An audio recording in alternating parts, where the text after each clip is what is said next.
It's easy to feel overwhelmed when learning sound design. Watching other producers with years of experience, everything they do looks very meticulous and intentional. Well, I trash that. I'm here to show you that it doesn't have to be complicated, and in fact, you can make the sounds design themselves. Since my Fruity Scratcher video did tremendously well, I have decided to give the people what they want and release a free chaos pack with the presets you're about to see. In this video, I'll demonstrate how I created these presets and hopefully inspire you for your next sound design session. Also, this whole concept of chaos presets is directly inspired by Virtual Riot's Chaos EQ video that he made a while ago. The link to that video will be in the description. And so without further ado, let us begin. Damn, it's thundering outside. I don't know if you can hear that. Okay, but this will be very much an experimental recording because I don't really know what I'm going to do, but I'm in a very adventurous mood today. So what should I start off with? Wait, I didn't even know this. If you put Patcher in the channel rack, it has different presets than Patcher if you like put it in the channel rack. I didn't even know that. Okay, I guess the first thing is I'm going to be recreating the Chaos Scratcher preset I made, but with a different native plugin. But this time I'm actually go a bit more in depth and try to explain the process a bit more. Which plugin should we use? Vocodex? Vocodex has a lot of buttons though. Let's just activate all the buttons that you can activate, all the inputs of Vocodex. Then we're gonna add Fruity P controller because it has this randomness preset, which is very nice. Then we're just gonna right click on it, output, or I guess inputs, LFO speed, this one, activate it. Oh, you also have to get the output. Outputs, controllers, the peak. Gonna link it up to a random button on Vocodex. Then we're just gonna save preset as, drag it in here, it's gonna copy the same thing over. Once again, right click, go to inputs, parameters, and then LFO speed. You wanna activate that. This is the speed now, because now we can link this original Fruity Peak controller. Basically this peak, this little white line, is affecting the speed knob of this speed controller, except it's not doing it. Hold on.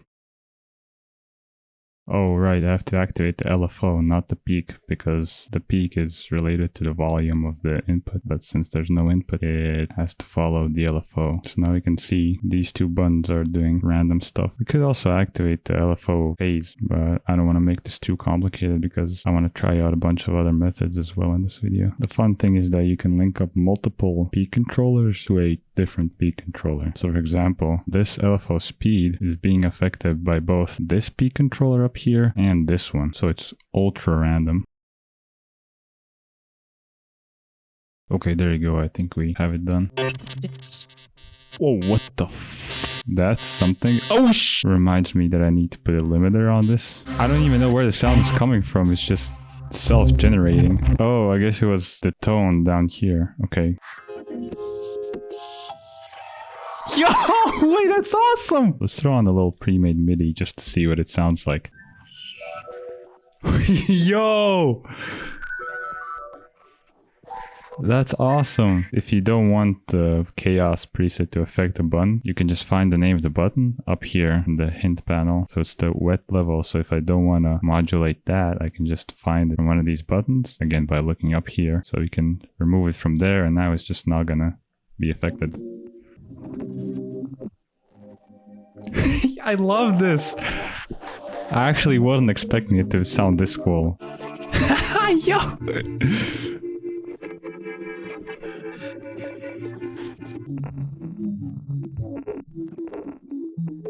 Like, that's so cool!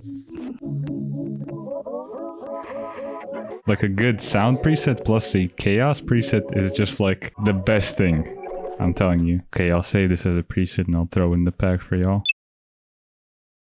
Let's try out a different method now. I want to try doing something like what I did with this chaos delay a long time ago, where I used Fruity Formula controller, create like a randomized thing, but it didn't work this time because, as you can tell, Fruity delay is spazzing out because the randomness is too fast, and I think the result isn't really that interesting. Let's see what we can do with Transporter. I think Transporter in and of itself is quite underutilized. Maybe it would sound cool if you did like a chaos thing with it. First, let's activate all the buttons, so 22 in total. Let's use Fruity Formula controller. You can essentially use these A, B, and C knobs to, well, create a formula that will generate like an LFO. There's like a whole like page on the FL manual for syntax and stuff you can write. There's one preset which I really like, which is this mouse position preset, where essentially, as you can see by the LFO, it tracks your mouse movement and outputs the LFO like based on where your mouse is located, at least right now on the Y axis. So now we've combined both the mouse Y and mouse X position. Hold on, we can get fancy with this. Oh, what if we do 0.5 times mouse Y? I'm getting lost. I don't know what I'm doing. There's like math and stuff involved here, which I don't want to do that. This might be silly, but I'm gonna ask Gopher to figure out how I can make something interesting. Well, okay. Oh, this no, what is this? Oh, I don't want to do all this. I think we'll use this synchronized randomness preset. Or what if we do like mouse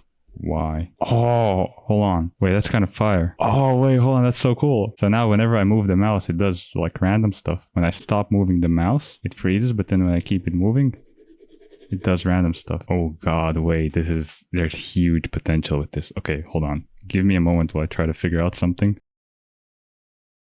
Okay, so this is what I got. I modified the synchronized randomness preset for each Fruity Formula controller, where I just removed any kind of dependency on these like ABC knobs, and I made it so that each instance is dependent on either the X position of the mouse or the Y position of the mouse. If I can find one. This one is dependent on the Y position, so if I move it up or down, it's going to do more random stuff. If I keep it still, it's still going to do random stuff, but like not so fast. So something like this is dependent on the X position. If I move it horizontally, it's going to do random stuff. If I don't move it, it's going to do random stuff slower, essentially. And as you can hear, I have this little drum loop of mine, and when I do a playback and I move around my mouse, it does some wonky stuff. Let's do a little melody. This one, which I created in the previous video.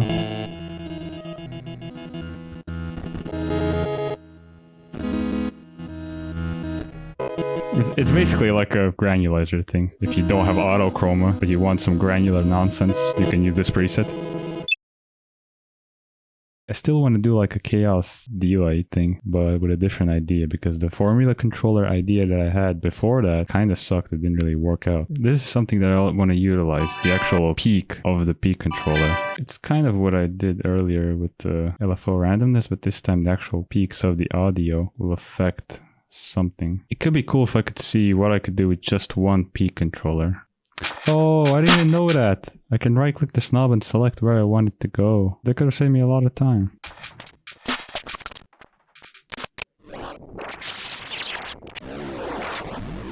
That is evil sounding.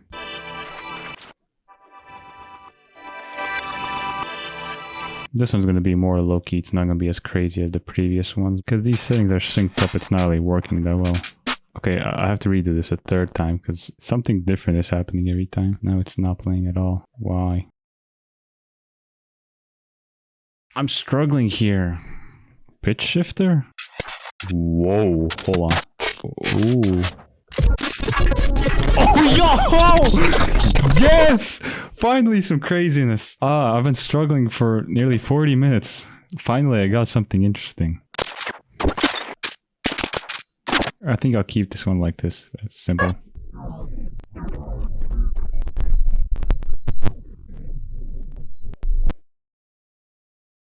So, what are the presets we got today? So first we got Chaos Vocodex, where I used the traditional method, using the randomness preset on the Fruity P controller. And that sounds pretty cool. And then we got Chaos Transporter, where we used a different method of the Fruity Formula controller, where during playback, the horizontal and vertical positions of your mouse affect the playback, or I guess affect the plugin.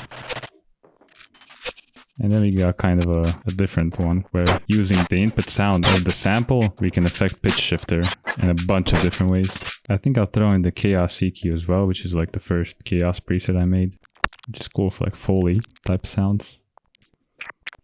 But yeah, that's basically chaos for you.